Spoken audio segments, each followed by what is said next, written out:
ನಮಸ್ಕಾರ ಸರ್, ನನ್ನ ಹೆಸರು ವಿಜಯ್ ಅಂತ. ನಾನು DNS ಚೀಫ್ ಕರೆಸ್ಪಾಂಡೆಂಟ್ ಡೆಲ್ಲಿಯಿಂದ.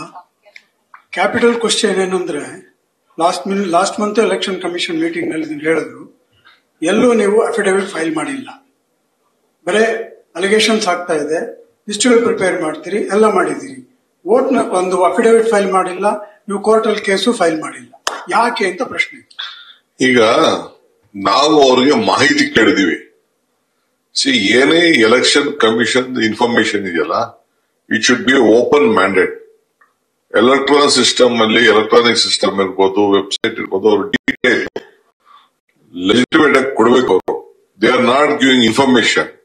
ಅವ್ರು ನಾವೇನು ಕಲೆಕ್ಟ್ ಮಾಡಿದ್ವಿ ಅವ್ರಿಗೆ ನಾವು ತಿಳಿಸಿದೀವಿ, ತೋರಿಸಿದೀವಿ, ತನಿಖೆ ಮಾಡಿದ್ವಿ. ನಿಮ್ ತನಿಖೆ ಮಾಡಿದ್ರೆ ಅವ್ರು ನಮ್ಗೆ ಮಾಹಿತಿ ಕೊಡ್ಬೇಕಾದ ಅವ್ರ ಡ್ಯೂಟಿ. ಸೊ ಅವ್ರು ಕೊಡ್ತಾ ಇಲ್ಲ. ಅವ್ರು ರಿಪ್ಲೈ ಕೊಟ್ಟಿದ್ರೆ ನಾನೇ ಹೋಗಿರೋದಕ್ಕೆ ರಿಪ್ಲೈ ಕೊಡ್ಲಿಲ್ಲ. ಅವ್ರು ನನಗೆ ಕೇಳ್ತಾವ್ರೆ. ಅವ್ರು ಯಾರು? ಅವ್ರ ಡ್ಯೂಟಿ ಅವ್ರದ್ದು. ನಮ್ಗೆ ಕೇಳುವಂತ ಹಕ್ಕು ನಮ್ಗಿದೆ, ಅವ್ರು ನಾವು ಮಾಹಿತಿ ಓದಿಸ್ಕೊಡುವಂತ ಹಕ್ಕಿದೆ. ಸೊ ಕೊಡ್ಲಿ, ಆಮೇಲೆ ನಾವು ಅಫಿಡೇಟ್ ಕೊಡ್ತೀವಿ. ಈಗ ಮನೆಗಳು ಉದಾಹರಣೆಗೆ, ನೀವು ಮೀಡಿಯಾ ಅವರೇ ಹೋಗಿದ್ರಿ, ಇಂಡಿಯಾ ಟುಡೇ ಅವರು ಯಾರೋ ನಾನು ನೋಡಿದೆ, ಒಂದೇ ಇದರಲ್ಲಿ 84 ವೋಟು ಮಹದೇವಪುರದಲ್ಲಿ ಇತ್ತು. ಒಂದು ಮನೆಯಲ್ಲಿ, ಒಂದು ರೂಮ್ ಅಲ್ಲಿ 84 ವೋಟು. ಇನ್ನೊಂದು ಬ್ರೀವಿರಿ ಎಷ್ಟು ವೋಟು? 56 ವೋಟು. ಏನ್ ತೆಗೆದುಕೊಂಡಿದ್ದಾರೆ ಅವರು? ಸರ್ಕಾರಕ್ಕೆ ಅವ್ರ ಮೇಲೆ ಒಂದು ಕಂಪ್ಲೇಂಟ್ ಫೈಲ್ ಮಾಡಿದ್ರೆ ಬರ್ದಿಲ್ಲ, ಸರ್ ಆಕ್ಷನ್ ತಗೊಳ್ಳಿ ಅಂತ ಬರ್ದಿಲ್ಲ. ಅವ್ರೇನ್ ಆಕ್ಷನ್ ತಗೋಬೇಕಾಗಲ್ಲ, ನಾವ್ ಆಕ್ಷನ್ ತಗೋದು, but they should write to it. ನಾಳೆ ಬೆಳಗ್ಗೆ ಟ್ರಯಲ್ ಹೋದಾಗ ಯಾರು ಅದಕ್ಕೆ ಜವಾಬ್ದಾರರು? ಸೊ ಅದಕ್ಕೆ ಈಗ ಆಳಂದಲ್ಲಿ ನಾವು SIT ಫಾರ್ಮ್ ಮಾಡಿದ್ವು. ಅವ್ರೊಂದು ಕಂಪ್ಲೇಂಟ್ ಕೊಟ್ಟಿದ್ರು. On the basis of the complaint, still they did not give us the information. We have filed an SIT now, we have found out. Ultimately it lead to a BJP. ಯಾರೋ ಹೊರಗಡೆ ರಾಜ್ಯದವರೆಲ್ಲ ಬಂದು ಇದನ್ನ phone ತಗೊಂಡು phone number ಮಾಡಿ, ಆಮೇಲೆ investigation ಅಲ್ಲಿ paper ಅಲ್ಲಿ ನೀವೇ ಬರೆದ್ರಿ, 80 ರೂಪಾಯಿ ಫಿಕ್ಸ್ ಮಾಡಿದಾರೆ ಒಂದು ಓಟ್ ಡೆಲಿವರಿ ಮಾಡಕ್ಕೆ. ಅದಕ್ಕೆ we are ready for anything.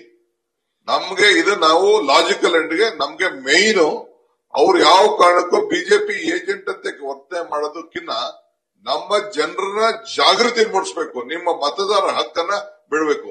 ಈಗ ನಾವು ಹೋರಾಟ ಶುರು ಮಾಡಿದ್ಮೇಲೆ ಅವರು SIR ಮಾಡ್ತೀವಿ ಅಂತ ಹೇಳ್ತಾ ಇದ್ದಾರೆ. ಬಿಹಾರ್ ಅಲ್ಲಿ 10 ದಿನ 12 ದಿನ ರಾಹುಲ್ ಗಾಂಧಿ ಅವರು ಬೀದಿ ಅಲ್ದ್ಬಿಟ್ರು ಜನಕ್ಕೆ ಜಾಗೃತಿ ಮೂಡಿಸೋಕ್ಕೋಸ್ಕರ.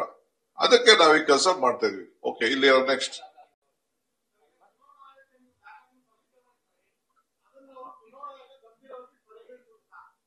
ನೋಡ್ರಿ, ನಮ್ಮ ಪ್ರಯತ್ನ ನಾವು ಮಾಡ್ತೀವಿ, ಅವ್ರು ಮಾಡ್ಲೇಬೇಕು. ಈಗ 300 ಜನ ಪಾರ್ಲಿಮೆಂಟ್ ಮೆಂಬರ್ಸ್, ಒಬ್ರು ಇಬ್ಬರಲ್ಲ, 300 ಜನ ಪಾರ್ಲಿಮೆಂಟ್ ಮೆಂಬರ್ಸ್ ಹೋಗಿ ದೆಹಲಿಯಲ್ಲಿ ಚುನಾವಣಾ ಆಯೋಗ ಟೈಮ್ ತೆಗೆದುಕೊಂಡು ನಡ್ಕೊಂಡು ಹೋಗಿ ಕೊಟ್ಟಿದ್ದಾರೆ ರೆಪ್ರೆಸೆಂಟೇಷನ್. ಇವತ್ತವರೆಗೂ ಅದ್ರ ಬಗ್ಗೆ ಸುದ್ದಿ ಇಲ್ಲ. ಬರೀ ನಾವು ಬೇರೆ SIR ನ ತಿರ್ಗಾ ಇಡೀ ಸ್ಟೇಟ್ ಅಲ್ಲಿ, ಇಡೀ ದೇಶದಲ್ಲಿ ನಾವು ಹೊಸದಾಗಿ ಸ್ಪೆಷಲ್ ರಿವಿಷನ್ ಮಾಡ್ತೀವಿ ಅಂತ ಅವ್ರು ಹೇಳಿದ್ದಾರೆ ಹೊರತು ಯಾರು ತಪ್ಪು ಮಾಡಿದ್ದಾರೆ ಅದ್ರ ಮೇಲೆ ಮಾಡ್ತಾರೆ. ಯಾಕೆಂದ್ರೆ ಯಾರು ಈಚೆಗೆ ಬರ್ತಾರೆ ಅನ್ನೋದು ಅವ್ರಿಗೂ ಕೂಡ ಅರಿವಿದೆ. ಅವ್ರೇನು ಅರಿವಿಲ್ಲ ಅಂತ ಏನಿಲ್ಲ, ಅರಿವಿದೆ. ಅದಕ್ಕೆ ನಾವು ವಿಲ್ ಡೂ ಅವರ್ ಬೆಸ್ಟ್.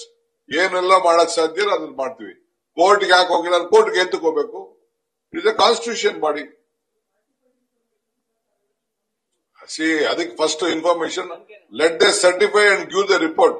ನಾವು ನಮ್ದು ಕೊಡ್ತೀವಿ. ನಾವು ನಮ್ಮ ಹತ್ರ ಇದೆ, ಯಾವ್ದು ಹಳಂದದು. ಈಗ ಅವರೇ ಕಂಪ್ಲೇಂಟ್ ಫೈಲ್ ಮಾಡಿದ್ರು, ಡೆಪ್ಟಿ ಕಮಿಷನರ್ ಫೈಲ್ ಮಾಡಿದ್ರು, ಅವರೇ ಮಾಡಿಸಿದ್ರು.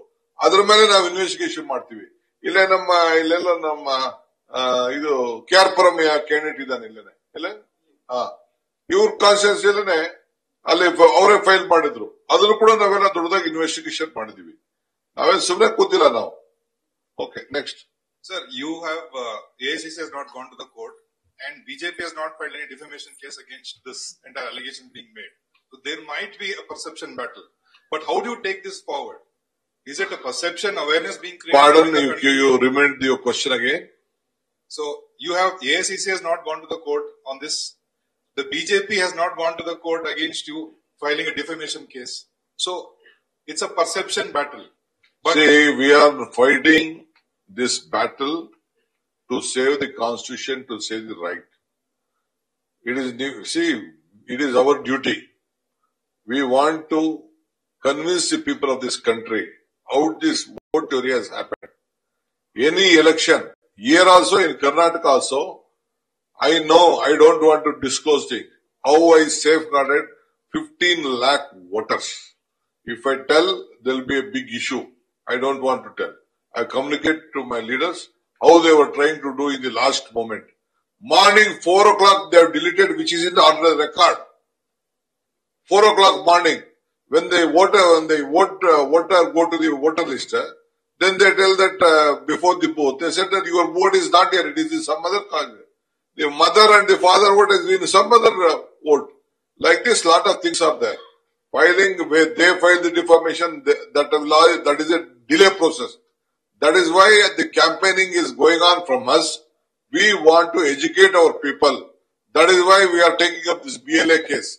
All over we are trying to see that BLA will be held in every booth.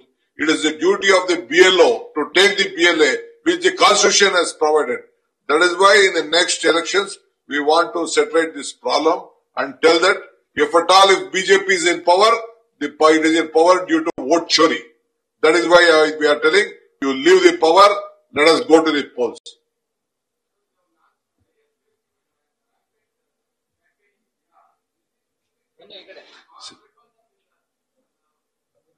Say, we have done our best, our leaders have done. We have confidence on the people of Bihar that a clear mandate they will give to us to protect the rights, constitution and for a change. We believe in that. ಇದನ್ನ ಮುಚ್ಚಾಕೋದಿಕ್ಕೆ ಪರಿಷ್ಕರಣೆ ಮಾಡ್ತಿದ್ದಾರೆ sir. ಇದನ್ನ ಮುಚ್ಚಾಕೋದಿಕ್ಕೇನೆ ಚುನಾವಣಾ ಆಯೋಗ ಪರಿಷ್ಕರಣೆ ಅನ್ನುವಂತಹ ದಾರಿ ಹಿಡಿದಿದೆಯಾ? ಯಾಕೆ ಮಾಡಿದ್ರು? ನಾವು ಇದನ್ನು ತೆಗೆದಕ್ಕೆ ಪರೀಕ್ಷೆ ಮಾಡ್ಲಿಕ್ಕೆ ಹೊರಟಿದ್ದಾರೆ.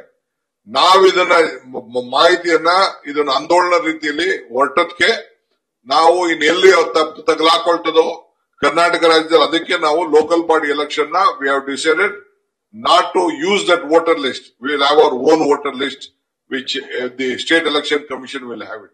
Then we will come to know how many votes they have misused. That is what we want to educate the people of Karnataka. Sir, Haryana ವಿಧಾನಸಭಾ ಕ್ಷೇತ್ರದಲ್ಲಿ ಒಬ್ಬ ಮಹಿಳೆಯ ಮತ 222 ಕಡೆ ಇದೆ ಅಂತೇಳಿ ರಾಹುಲ್ ಗಾಂಧಿ ಅವರು ಆರೋಪ ಮಾಡಿದ್ರು. ಆದ್ರೆ ಆ ಮಹಿಳೆನೇ ಅಂದ್ರೆ ನಿಮ್ಮ ಪಕ್ಷದಿಂದನೇ ಆ ಮಹಿಳೆ ಗೆದ್ದಿದ್ದು. ಆಮೇಲೆ ಕೆಲವು ಕಡೆ ಕಡಿಮೆ ಅಂತರದಿಂದ ಗೆದ್ದಿರ್ತಕ್ಕಂಥ ನಿಮ್ಮ ಪಕ್ಷದ ಅಭ್ಯರ್ಥಿಗಳ ಪರವಾಗಿ ನೀವು ಅದನ್ನ ವಾದ ಮಾಡ್ತಾರಂತ ಒಂದು ಆರೋಪ ಇದೆ. ನೋಡ್ರಿ, ಬ್ಯಾಲೆಟ್ ಅಲ್ಲಿ 49-0 ಆಯ್ತದೆ, 51-100 ಆಯ್ತದೆ ಬ್ಯಾಲೆಟ್ ಅಲ್ಲಿ. ಕಾಂಗ್ರೆಸ್ ಆದ್ರೇನು ಬಿಜೆಪಿ ಅವರು ಎಲ್ಲಿ ವೋಟ್ ನ ಹೆಚ್ಚು ಕಮ್ಮಿ ಆಗಿದೆಯೋ, ಎಲ್ಲಿ ಮಾಹಿತಿನ ಪಡ್ಕೊಂಡಿದೀವಿ ಅದನ್ನ ಮೀರಿ ಬೇಕಾದಷ್ಟು ನಾವೆಲ್ಲ ಗೆದ್ದಿದ್ದೀವಿ. ನಮ್ಮ ರಾಜ್ಯದಲ್ಲೇ ಈ ಚಲನವಲನ ಬೆಂಗಳೂರಲ್ಲಿ ನಡೆಸಿದ್ದೆ ಚಲಮೆ ಮಾಡಿಕೊಂಡು ಬೇರೆ ಬೇರೆ ನಡ್ಕೊಂಡು ಮಾಡಿಸ್ಕೊಂಡು ಹಳದ್ ಮಾಡ್ಕೊಂಡು ಈಗ ಹಳದಲ್ಲೂ ಮಾಡಿದ್ರು. ಲಾಸ್ಟ್ ಟೈಮ್ 600 ಚಿಲ್ಲರೆ ವೋಟ್ ಅಲ್ಲಿ ನಮ್ಮ ಕ್ಯಾಂಡಿಡೇಟ್ ಗೆದ್ದಿದ್ರು. ಈಗ 11,000 ವೋಟ್ ಅಲ್ಲಿ ಗೆದ್ದಿದ್ದಾರೆ. ಮೀರಿ ನಾವು ಗೆದ್ದಿದ್ದೀವಿ. That is a different question. But ಆ ಪ್ರಯತ್ನ ಅಂತೂ ಈಗ ಬಂದ್ಬಿಟ್ಟಿದೆಯಲ್ಲ ಈಚೆ. ಈಗ ಹರಿಯಾಣಲ್ಲಿ ಈ ಹೆಣ್ಮಗಳು ನಾನು ವೋಟ್ ಹಾಕಿಲ್ಲ, ನಾನು ಬೆಂಗಳೂರಿಗೆ ಬಂದಿಲ್ಲ ಅಂತ ಹೇಳ್ತೀರಿ.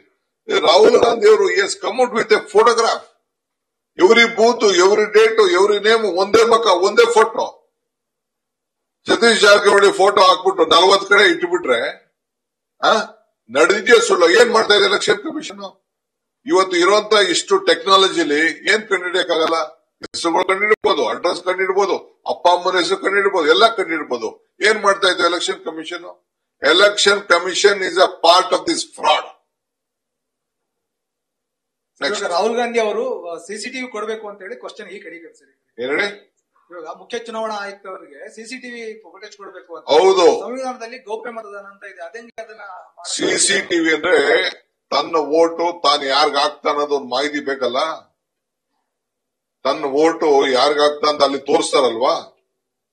ಇಲ್ಲಿ ಬಟನ್ ಅದುಮಿದ್ರೆ ಇಲ್ಲಿ ಬಟನ್ ಅದುಮದಲ್ಲಿ ಅಲ್ಲಿ ಹೋದ ತಕ್ಷಣ ಇನ್ನೊಂದು ಬಿಜೆಪಿಗೆ ಹೋದ್ರೆ ಓಟು.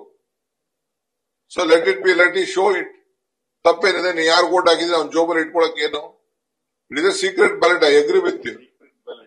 Secret ballot. ಈಗ ನಿಮ್ಗೆ ಒಂದು ರೆಫರೆನ್ಸ್ ಇದೆ, ನೀವು ಡಾಟಾಗ್ ಹೋಗಿ ನಿಮ್ ಮೀಡಿಯಾ ಅವ್ರು ಏನ್ ಮಾಡೋದು, ನನಗೆ ವೋಟ್ ನಾನು ಒಂದ್ ಕಡೆ ಹಾಕಿದ್ದೀನಿ, ನಾನು ಹೆಂಡತಿ ಒಂದ್ ಬೂತ್ ಅಲ್ಲಿ ಹಾಕಿದ್ರು, ನಾನೊಂದ್ ಬೂತ್ ಅಲ್ಲಿ ಹಾಕ್ದೆ. ಒಂದ್ ನಿಮಿಷ ನಾನೊಂದ್ ಬೂತ್ ಅಲ್ಲಿ ಹಾಕ್ದೆ, ನನ್ನ ಹೆಂಡತಿ ನನ್ನ ಪಕ್ಕದ ಇದ್ರಲ್ಲಿ ಎತ್ಕೊಂಡು ವೋಟ್ ಹಾಕ್ತಿದ್ರು. ನಿಮ್ ಮೀಡಿಯಾ ಅವ್ರು ಏನ್ ಮಾಡಿದ್ರು, ಬನ್ನಿ ಒಂದು ಫೋಟೋ ಇಡಿರಿ ಅಂದ್ಬಿಟ್ಟು ಕರೆದ್ಬಿಟ್ರು ನಮ್ಮಿಬ್ರು. ನಾವಿಬ್ರು ನಿಂತ್ಕೊಂಡು ಹಿಂಗ್ ಫೋಟೋ ಕೈ ಹಿಡಿದ್ಬಿಟ್ಟು ಅದನ್ನ ಮಾಡಿ ಕಂಪ್ಲೇಂಟ್ ಫೈಲ್ ಆಗಿ ನ್ಯಾಷನಲ್ ಟಿವಿಲೆಲ್ಲ ನಿಮ್ದು ಬಂದ್ಬಿಡ್ತು. ನೀವು ಪೋಸ್ಟ್ ಮಾಡಿದ್ವಿ. ಕೊನೆಗೆ ನನ್ನ ಓಟ್ನ ತೆಗೆದಾಕ್ಬಿಟ್ರು ಗೊತ್ತಾ ನಿಮ್ಗೆ? My vote was been deleted from the voter list. 80,000 vote ಗೆದ್ದೆ ಆಗ ಆ election. That is different question. This is the problem. ನಿಮ್ಮಂತವರಿಂದ ಬೇಕಾದ ಸಮಸ್ಯೆ ಏನು ಒಂದು ವೋಟ್ ಹಂಗೆ ಕೊಡ್ಲಿ ಬಿಡಿ. ಅವನೇನ್ ವೋಟ್ ಹಾಕೋನೆ ಚೀಟಿ ಕೊಡಕ್ಕೆ ಏನಿದೆ? ನಾವು ಕೇಳ್ತಾ ಇದೀವಿ, ನಾವು ವೋಟ್ ಹಾಕೋದ್ ತೋರ್ಸೋದ್ ಬೇಡ. ಅವನ ಹಕ್ಕಿಗೆ ಯಾರು ಹೋದ್ರು, ಎಷ್ಟು ಹೋದ್ರು, ಏನು ಹೋದ್ರು ಅಂತ. ಇದರಲ್ಲಿ ಮಹಾರಾಷ್ಟ್ರಲ್ಲಿ ವಿತ್ ಇನ್ 1 hour ಎಷ್ಟು ಲಕ್ಷ ವೋಟಿಂಗ್ ನಡೆದಿದೆ. ವೋಟ್ ಯಾರು ಹಾಕಿದ್ರು ಅನ್ನೋದು ಬೇಕಲ್ಲ ದಾಖಲೆ. ಈಸ್ ಇಟ್ ಪಾಸಿಬಲ್ ಅಷ್ಟು ಲಕ್ಷ ವೋಟು ಮಹಾರಾಷ್ಟ್ರಲ್ಲಿ ಆ ಟೈಮಲ್ಲಿ ಹಾಕಕ್ಕೆ? This is the question before this country. Sir, ಈಗ ರಾಹುಲ್ ಗಾಂಧಿ ಅವರು ಫ್ರೀಡಂ ಪಾರ್ಕ್ ನಲ್ಲಿ ಭಾಷಣ ಮಾಡುವಾಗ ಮಹದೇವಪುರ ಪ್ರಸ್ತಾಪ ಮಾಡಿದ್ರು.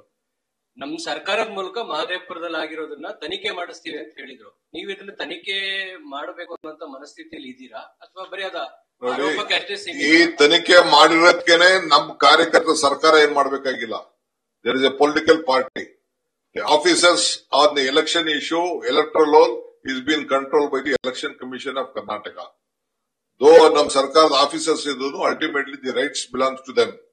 ಅದಕ್ಕೆ ನಾವೇ ಪೊಲಿಟಿಕಲ್ ಪಾರ್ಟಿಯಾಗಿ ನಾವೇ ತನಿಖೆ ಮಾಡಿ, ನಾವೇ ಇದನ್ನ ಪ್ರೆಸೆಂಟ್ ಮಾಡಿ, ನಾವೇ ಜಾಗೃತಿ ಮಾಡಿ, ಮನೆಗೆ ಹೋಗಿ, ನಿಮ್ ಮಾಧ್ಯಮದವರು ಹೋಗಿ, ಮಾಧ್ಯಮದವರು ಇದನ್ನ ಕಂಡಿಡಿದು, ನೀವು ಆಲೇ ಇದನ್ನ ಕೆಲವರು ಮಾಧ್ಯಮದವರು ಇದು ನಿಜಾಂಶ ಅಂತ ಹೊರಗಡೆ ತಂದಿದ್ದೀರಿ. ಸೊ ನಮ್ದು as a political party we also have every right to do our own investigation and submit to the Election Commission. That is what Karnataka Congress Party has done in Karnataka.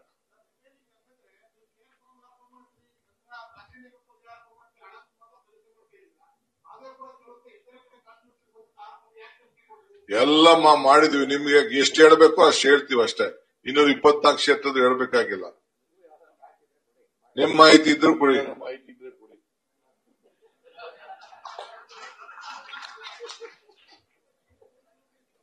Thank you. ಇನ್ನೊಂದು ಪ್ರಶ್ನೆ. ಆಯ್ತು, ನಿಮ್ದಾಯ್ತು. ಬೇರೆ ready. Thank you. Will meet later. News first, ನಿರ್ಭೀತಿಯಿಂದ ನಿಮ್ಮ ಪರವಾಗಿ.